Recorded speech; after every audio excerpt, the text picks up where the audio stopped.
hindi yan ang mahalaga. Dapat maging fun. Pero teka, ano naman yun? Ang ibig sabihin nun, parang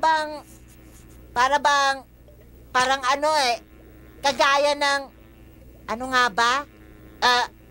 Kantahin ko na lang kaya. F is for friends who do stuff together. U is for you and me.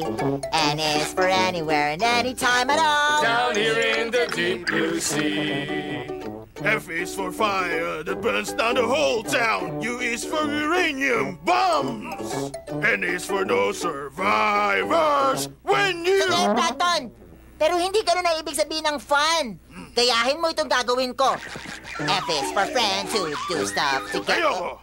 Hindi ko gagawin yan.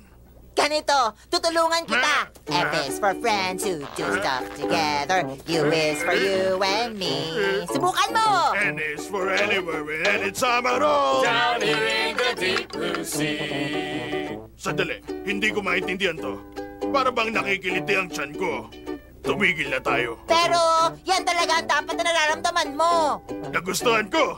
Gawin ulit natin. Okay! F is for frolic through all the flowers. U is for ukulele. N is for nose picking, sharing gum and sun licking here with my best buddy. Ha ha ha ha ha ha ha ha ha.